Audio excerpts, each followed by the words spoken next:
শিক্ষার্থী বন্ধুরা, তোমরা কেমন আছো? আমি প্রত্যাশা করছি তোমরা আল্লাহ তাআলার বিশেষ রহমতে ভালো আছো, আর আমিও তোমাদের দোয়ায় আলহামদুলিল্লাহ ভালো আছি। কোভিড-19 তথা করোনা ভাইরাসের এই ক্রান্তি লগ্নে শুধু বাংলাদেশ নয়, পুরো বিশ্ব জুড়ে শিক্ষার্থীদের লেখাপড়া যেন স্থবির হয়ে পড়েছে। এমত অবস্থায় শরিয়তপুরের Majid Jarina foundation school and college তোমাদের জন্য আরো পূর্বে থেকেই আয়োজন করে আসছে অনলাইন ভার্চুয়াল ক্লাস। এজন্য সংশ্লিষ্ট কলেজ কর্তৃপক্ষকে আমি আন্তরিকভাবে ধন্যবাদ জ্ঞাপন করছি। সেই সাথে তোমরা যারা সার্বক্ষণিকভাবে আমাদের অনলাইন ক্লাসের সাথে সংযুক্ত রয়েছো, অনলাইন পরীক্ষার সাথে সংযুক্ত রয়েছো, এজন্য তোমাদেরকেও আমার পক্ষ থেকে আন্তরিক অভিনন্দন এবং শুভেচ্ছা জানাচ্ছি। তো প্রিয় শিক্ষার্থী বন্ধুরা, প্রথমেই আজকে আমরা পরিচিত হয়ে নেই। তোমরা ইতোমধ্যে আমার অনেকগুলো ক্লাস করেছো। আমি ফরহাদ হুসাইন, প্রভাষক, রসায়ন, Majid Jarina foundation school and college, Shariatpur. এবার আমরা পাঠ পরিচিতি দেখে নেই। আজকে আমরা তোমাদেরকে মূলত একাদশ শ্রেণীর রসায়ন প্রথম পত্রের তৃতীয় অধ্যায়ের মৌলের পর্যায়বৃত্ত ধর্ম এবং রাসায়নিক বন্ধন অধ্যায়টি নিয়ে আলোচনা করব। আমাদের আজকের নির্ধারিত বিষয় হচ্ছে ফাজানের নীতি, অর্থাৎ আমরা মৌলের পর্যায়বৃত্ত ধর্ম ও রাসায়নিক বন্ধন এই অধ্যায়টিতে ফাজানের নীতি নামক একটি গুরুত্বপূর্ণ টপিকস রয়েছে। আমরা এই গুরুত্বপূর্ণ টপিকসটি নিয়ে আজকে আমরা মূলত বিস্তারিত কথা বলবো। তো চলো আমাদের আজকের মূল ক্লাসে প্রবেশ করা যাক। আমরা ইতিমধ্যে স্ক্রিনে দেখতে পাচ্ছি ফাজানের নীতি। এই ফাজানের নীতিটা মূলত কেন আবিষ্কার হলো আমরা একটু প্রথমে এট এ গ্লান্স দেখে নেই।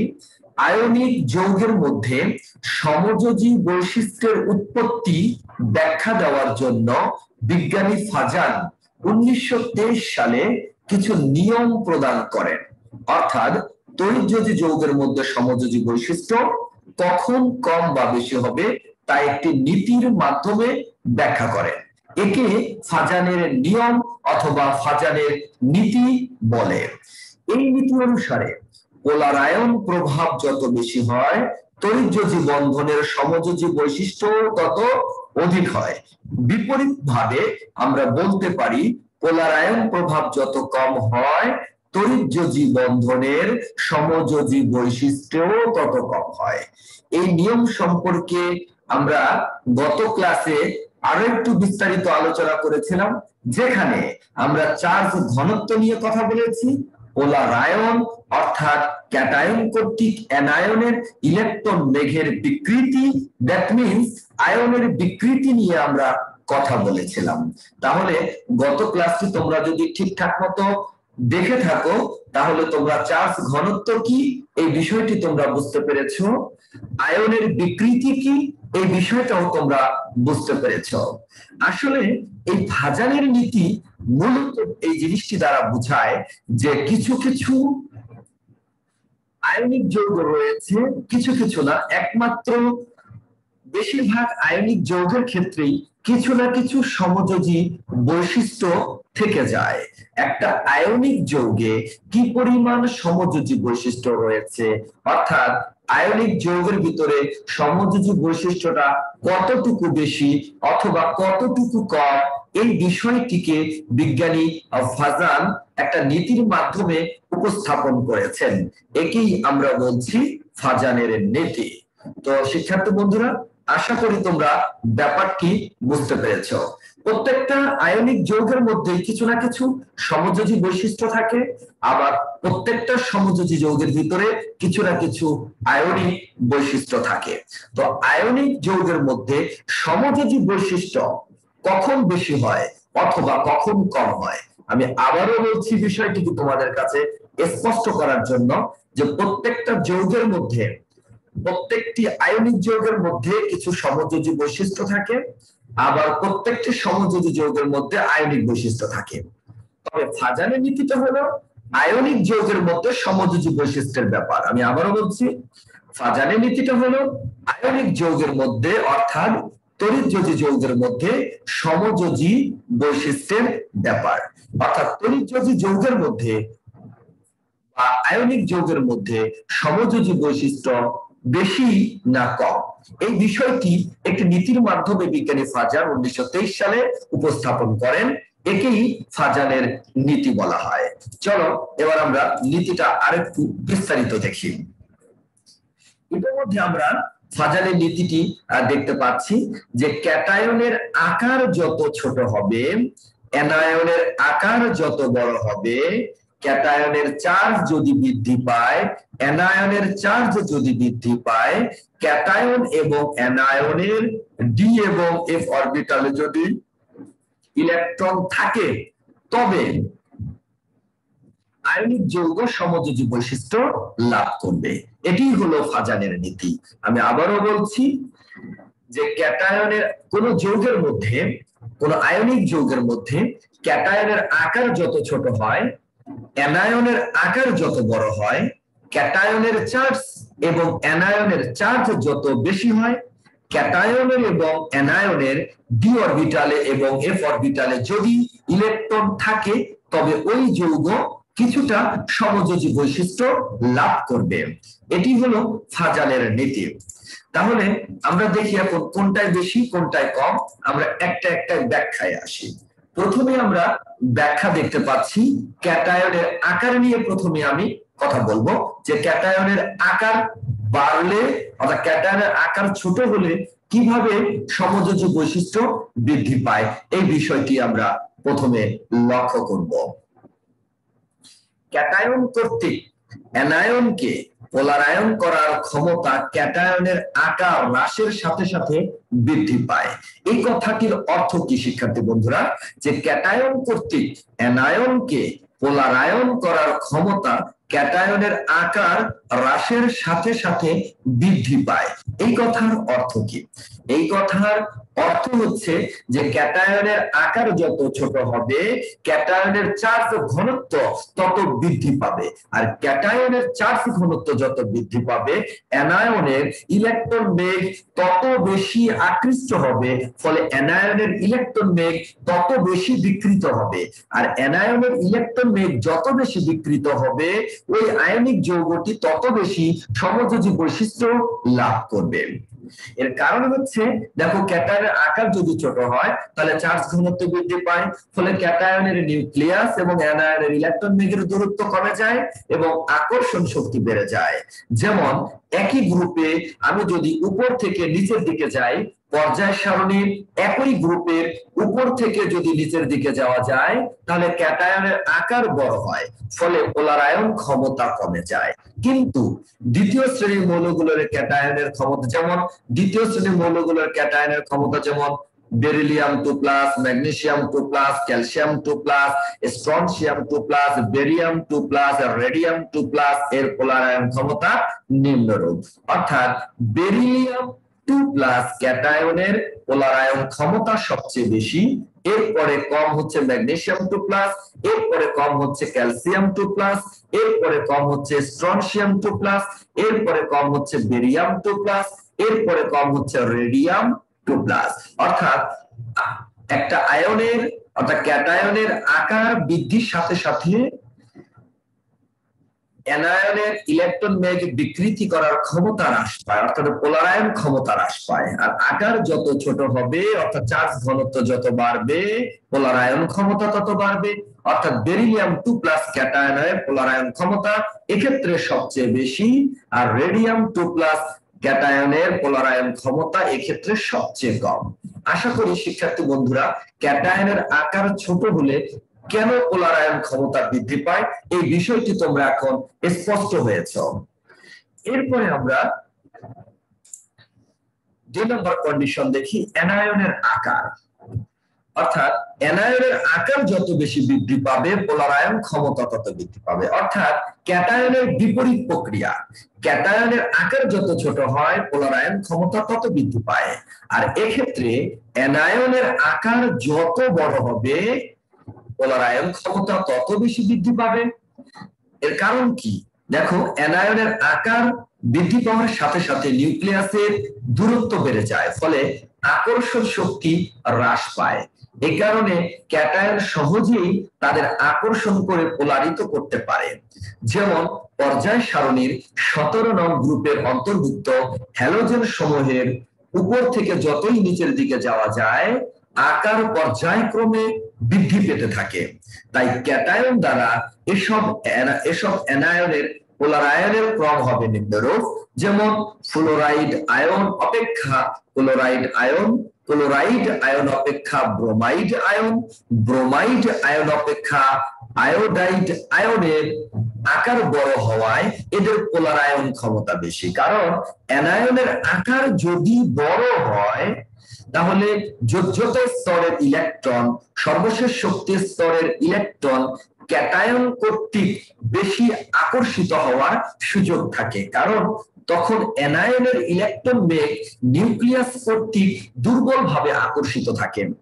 অ্যানায়নের আকার যদি বড় হয়, আমি আবারও বলছি, অ্যানায়নের আকার যদি বড় হয় তাহলে অ্যানায়নের যোজ্যতা স্তরের যে ইলেকট্রন গুলো রয়েছে সেই ইলেকট্রন গুলো নিউক্লিয়াস কর্তৃক দুর্বলভাবে আকর্ষিত হয়।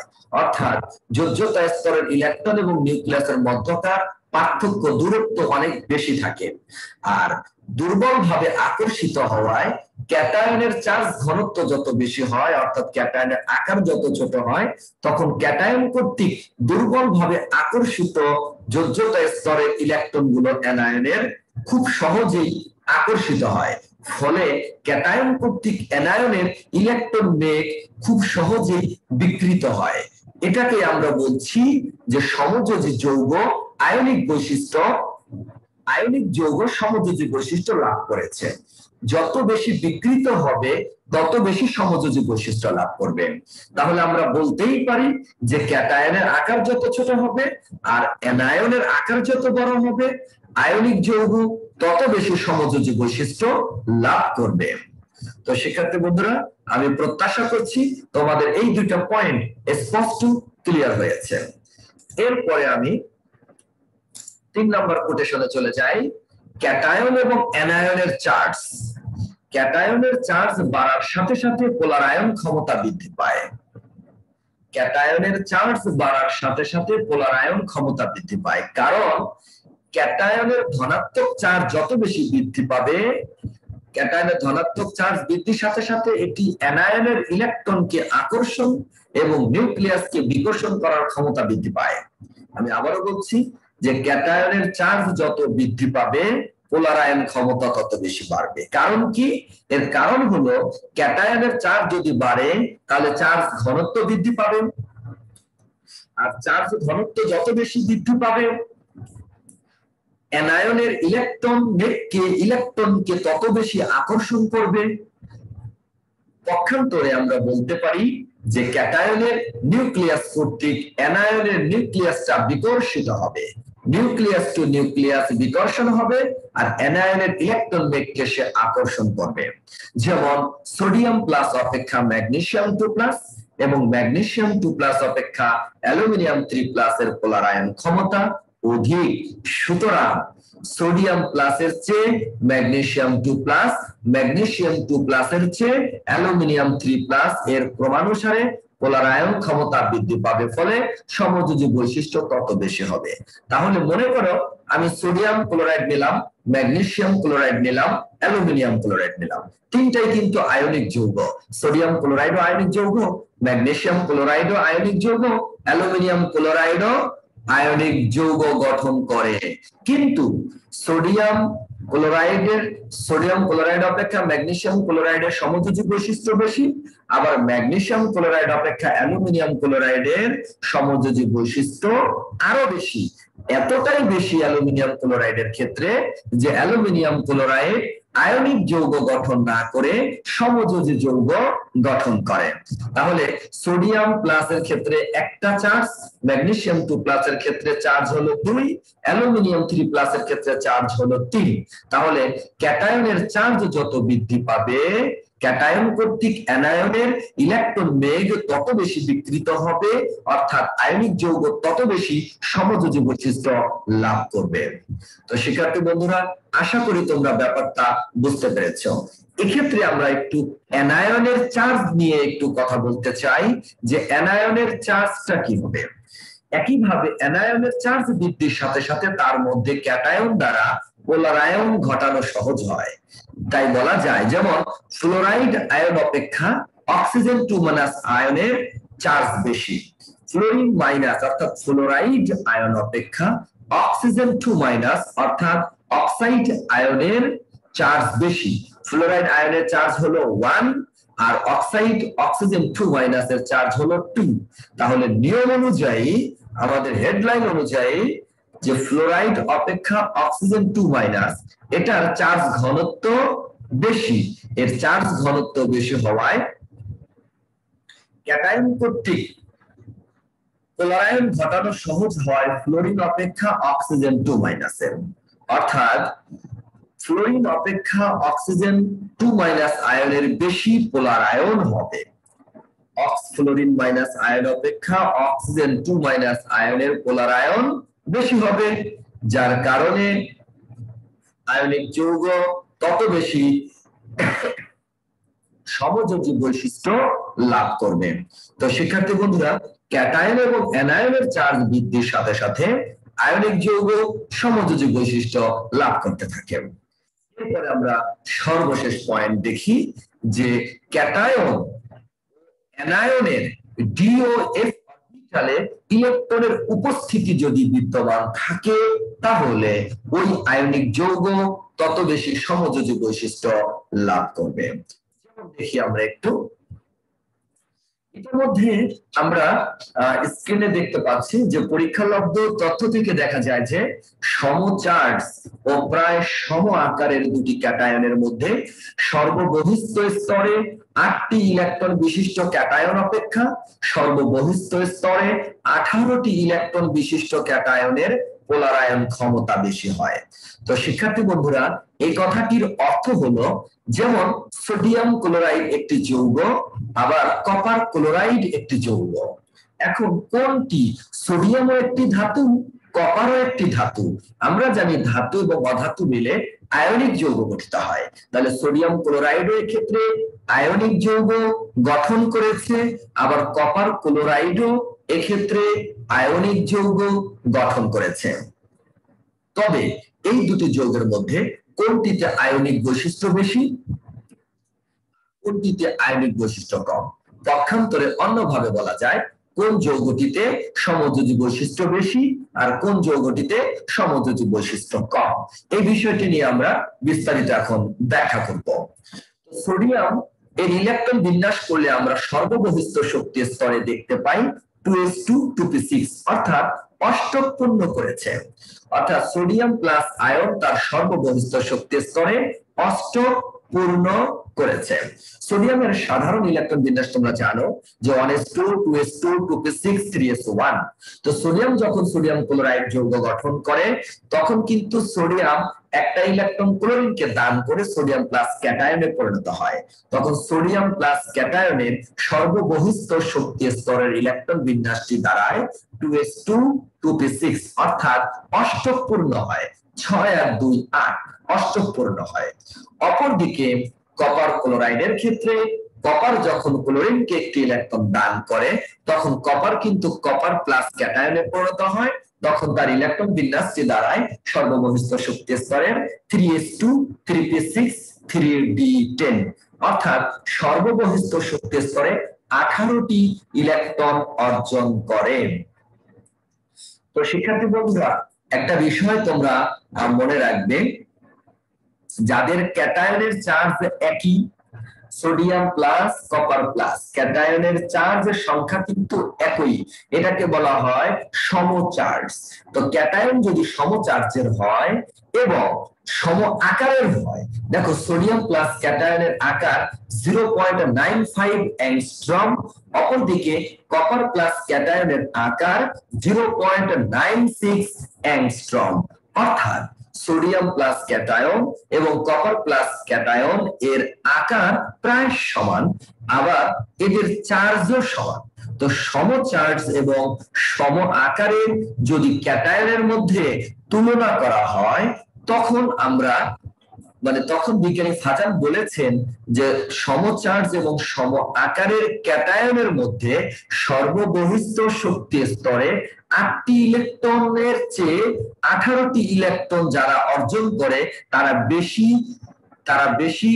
তাদের বেশি পোলারায়ন হয়, অর্থাৎ তাদের পোলারায়ন ক্ষমতা তত বেশি হয়। অর্থাৎ সম চার্জ এবং সম আকারের ক্যাটায়নের ক্ষেত্রে সর্ববহিঃস্থ শক্তি স্তরে যদি 8টি ইলেকট্রন অর্জিত হয় আর 18টি ইলেকট্রন অর্জিত হয়, তাহলে 8টি ইলেকট্রন অপেক্ষা 18টি ইলেকট্রনধারী ক্যাটায়নের পোলারায়ন ক্ষমতা বেশি হয়। এই কথাটাই বিজ্ঞানী ফাজান বোঝানোর চেষ্টা করেছেন। তাহলে আমরা বলতেই পারি সোডিয়াম ক্লোরাইড অপেক্ষা কপার ক্লোরাইডের সমযোজী বৈশিষ্ট্য বেশি, কারণ সোডিয়াম অপেক্ষা কপার প্লাস আয়নের অ্যানায়নের ইলেকট্রন বেগের বিকৃতি করার ক্ষমতা বেশি, অর্থাৎ সমযোজী বৈশিষ্ট্য বেশি। তাই আমরা বলতে পারি সোডিয়াম ক্লোরাইড অপেক্ষা কপার ক্লোরাইডের সমযোজী বৈশিষ্ট্য বেশি, যার কারণে সোডিয়াম ক্লোরাইড অপেক্ষা কপার ক্লোরাইডের গলনাঙ্ক কম হয়। কারণ আমরা জানি যাদের মধ্যে সমযোজী বৈশিষ্ট্য যত বেশি তার গলনাঙ্ক স্ফুটনাঙ্ক তত কম হয়। তো শিক্ষার্থী বন্ধুরা, তোমরা এই ব্যাপারটিও বুঝতে পেরেছো। তো আমি প্রত্যাশা করছি এই যে ফাজানের নীতি, বিজ্ঞানী ফাজান 4টা গুরুত্বপূর্ণ তথ্য প্রদান করেছেন যা দ্বারা আয়নিক যৌগ এবং সমযোজী যৌগের মধ্যে অনেক গুরুত্বপূর্ণ তথ্যের ব্যাখ্যা দেওয়া সম্ভব। তো শিক্ষার্থী বন্ধুরা, খুব মনোযোগ সহকারে আজকের এই ক্লাসটি তোমরা শিখবে, দেখবে এবং প্র্যাকটিস করবে। এবার আমরা বাড়ির কাজ দিতে চাই একই নিয়মের। দেখো, প্রথম বারের কাজ ক্যালসিয়াম ক্লোরাইড ও অ্যালুমিনিয়াম ক্লোরাইডের মধ্যে কোনটি অধিক সমযোজী ব্যাখ্যা করো। তো ক্যালসিয়াম ক্লোরাইড এবং অ্যালুমিনিয়াম ক্লোরাইডের মধ্যে কোনটি অধিক সমযোজী ব্যাখ্যা করো। এটা তোমরা ফাজানের নীতি দিয়া সহজেই ব্যাখ্যা করতে পারবা। দেখো, ক্যালসিয়াম 2+ অ্যালুমিনিয়াম 3+, এটা হলো যার চার্জ যত বেশি হবে, ক্যাটায়নের চার্জ যত বেশি হবে, তার পোলারায়ন ক্ষমতা তত বেশি হবে। আলটিমেটলি অ্যালুমিনিয়াম ক্লোরাইডের ক্ষেত্রে সমযোজী বৈশিষ্ট্য বেশি হবে। আমি একটু হিন্টস দিয়ে দিলাম। এরপরে আমরা আরেকটা যৌগ দেখি, পটাশিয়াম ক্লোরাইড ও ক্যালসিয়াম ক্লোরাইডের মধ্যে কোনটি অধিক আয়নিক ব্যাখ্যা করো। এখানে পটাশিয়াম ক্লোরাইড হবে অধিক আয়নিক। এটা ফাজানের নীতি দিয়ে তোমরা খুব সহজেই ব্যাখ্যা করতে পারবে। তো শিক্ষার্থী বন্ধুরা, আজ আর নয়, তোমরা ভালো থাকো, সুস্থ থাকো, নিরাপদ থাকো। পরবর্তী ক্লাসে আবার তোমাদের সাথে আমার দেখা হবে। আল্লাহ হাফেজ।